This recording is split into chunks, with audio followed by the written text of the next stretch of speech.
बिस्मिल्लाहिर्रहमानिर्रहीम अस्सलाम वालेकुम डियर स्टूडेंट्स, हम शुरू कर रहे हैं first year physics new syllabus 2025 chapter number 2 force and motion. आज हम टॉपिक डिस्कस करेंगे equation of motions. First equation of motion क्या है? फर्स्ट इक्वेशन ऑफ मोशन की हम डेरिवेशन करेंगे और फर्स्ट इक्वेशन ऑफ मोशन को हम ग्राफिकली मेथड के जरिए हम रिजॉल्व करेंगे। तो हम देखते हैं फर्स्ट इक्वेशन ऑफ मोशन के अंदर क्या पूछा गया है, क्या बताया गया है। तो हमारे पास एक बॉडी है, सपोज करें कि हमारे पास एक बॉडी है, वो यूनिफॉर्म एक्सेलरेशन के साथ मूव कर रही है और एक स्ट्रेट लाइन के अंदर मूव करती है। उस बॉडी की इनिशियल वेलोसिटी वी है और टाइम टी गुजरने के बाद उसकी वेलोसिटी वी हो जाती है और उसके अंदर यूनिफॉर्म एक्सेलरेशन प्रोड्यूस होता है। तो देखें हमारे पास जो एक्सेलरेशन प्रोड्यूस हुआ है a is equal to v F minus we I dividing by t, ये हमारे पास एक्सेलरेशन प्रोड्यूस। अब हमारे पास जो t है ये डिवाइड हो रहा है, इधर आके मल्टीप्लाई हो जाएगा, ये हमारे पास हो जाएगा जी AT v F minus we i. अब सेम इसी तरह वी आई इधर आके जमा हो जाएगा, v I plus AT is equal to v f. तो हमारे पास आ जाएगा जी V F is equal to we I plus AT। बहुत ही सिंपल सी डेरिवेशन थी, ये हमारे पास फर्स्ट इक्वेशन ऑफ मोशन। अब हम ग्राफ के जरिए फर्स्ट इक्वेशन ऑफ मोशन को रिजॉल्व करते हैं।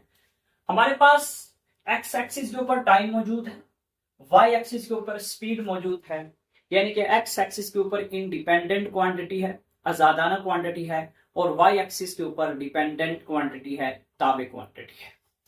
अब हमारे पास जो इनिशियल वेलोसिटी वी आई है, फाइनल वेलोसिटी वी एफ है, और इसके साथ जो ऑब्जेक्ट मूव करता है इनिशियल वेलोसिटी से फाइनल वेलोसिटी जिस वक्त गेन करता है, तो वहां पे एक्सेलरेशन प्रोड्यूस होता है, एक यूनिफॉर्म एक्सेलरेशन प्रोड्यूस होता है।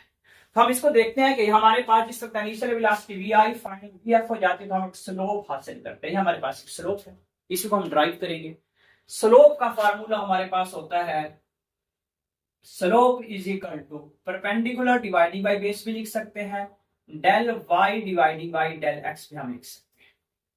अब स्लोप डेल वाई पे क्या है जी V F minus we I है, चेंज है V F minus we I dividing by ये टी आ गया। अब देखें V F minus we I dividing by T, change in velocity interval of time, velocity में तब्दीली है वक्त के लिहाज से, तो उसको हम एक्सेलरेशन कहते हैं। यानी कि हमारी जो ये स्लोप है ये एक्सेलरेशन को रिप्रेजेंट करेगी। तो टी इधर आके मल्टीप्लाई हो जाएगा, ये हमारे पास हो जाएगा जी AT v F minus we i इधर आके जमा हो जाएगा, v I plus AT is equal to v f. तो हम इसको लिखेंगे रीअरेंज करके, v F is equal to we I plus AT। ये हमारे पास फर्स्ट इक्वेशन ऑफ मोशन होगी। इस तरीके से हम ग्राफ के जरिए फर्स्ट इक्वेशन ऑफ मोशन को ड्राइव करेंगे। अब सेकंड इक्वेशन ऑफ मोशन की तरफ बढ़ते हैं। अब हम सेकंड इक्वेशन ऑफ मोशन की डेरिवेशन करते हैं और इसी तरह सेकंड इक्वेशन ऑफ मोशन को हम ग्राफ के जरिए एक्सप्लेन भी करेंगे, उसको रिजॉल्व भी करेंगे। तो हम देखते हैं कि हमारे पास एक ऑब्जेक्ट है जिसकी इनिशियल वेलोसिटी वी आई है, टाइम टी गुजरने के बाद उसकी वेलोसिटी वी एफ हो जाती है।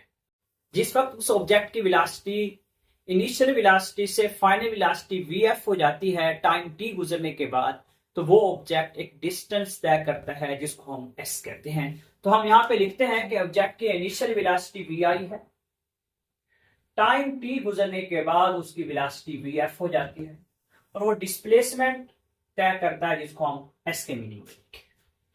तो हमारे पास जो वेलोसिटी होती है तो हम उसको लिखते हैं velocity v is equal to D over T, D displacement को रिप्रेजेंट करेगा। सेम इसी तरह अगर d यहीं पे पड़ा रहे, d is equal to v multiply D भी लिख सकते हैं, इसको हम s भी लिख सकते हैं, क्योंकि जिस वक्त हम देखते हैं इनिशियल वेलोसिटी से फाइनल वेलोसिटी हुई है तो उस वक्त कोई ना कोई डिस्टेंस जो कवर्ड एरिया होता है वो कवर्ड एरिया डिस्टेंस को रिप्रेजेंट करता है। और हमें पता है जो वेलोसिटी है v इज नॉट कांस्टेंट, जो इसकी वेलोसिटी होगी वो कांस्टेंट नहीं होगी, वो चेंज हो रही है, इनिशियल से फाइनल हुई है। तो इसको हम लिखेंगे d is equal to average velocity multiply time t। तो डिस्प्लेसमेंट को मैं ऐसे लिख रहा हूं, S is equal to average V I plus V F dividing by 2 multiply T. अब यहां पे हम वी एफ की वैल्यू पुट करेंगे कि वी एफ किस चीज के इक्वल है। तो हमें पता है कि फर्स्ट इक्वेशन ऑफ मोशन के लिहाज से V F is equal to we I plus A T होता है। तो ये वाली वैल्यू हम इस जगह पे पुट करेंगे तो हमारे पास आ जाएगा S is equal to we I plus A T dividing by 2 into T. ये हमारे पास इक्वेशन आ गई। अब मजीद इसको हम हल करते हैं। वी आई और वी आई हमारे पास हो जाएगा S is equal to 2 V I plus A T dividing by 2 into T. अब बात को समझे, ये वाला जो टी है अंदर मल्टीप्लाई होगा, इसके साथ भी मल्टीप्लाई होगा, इसके साथ भी मल्टीप्लाई होगा। हम लिखेंगे S is equal to 2 V I T plus A T square. अब ये 2 है इसके साथ अलग हो जाएगा और इसके साथ अलग, 2 के साथ 2 क्या हो गया जी, कैंसल।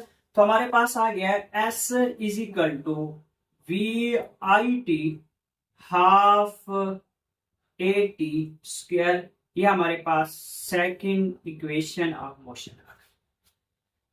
अब हम आगे की तरफ बढ़ते हैं। हम उसको ग्राफ के लिहाज से सेकंड इक्वेशन ऑफ मोशन को हम किस तरह रिजॉल्व करेंगे उसको हम देखते हैं।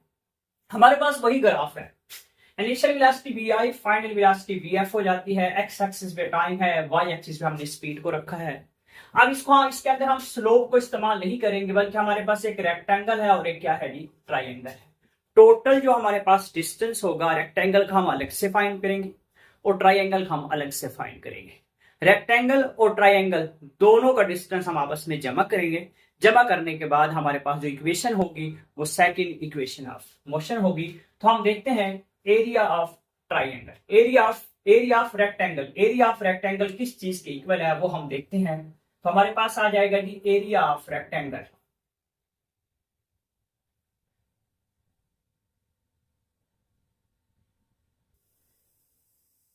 एरिया ऑफ रेक्टेंगल हमारे पास है जी O A C D is equal to, area of rectangle का फार्मूला होता है लेंथ मल्टीप्लाई विथ।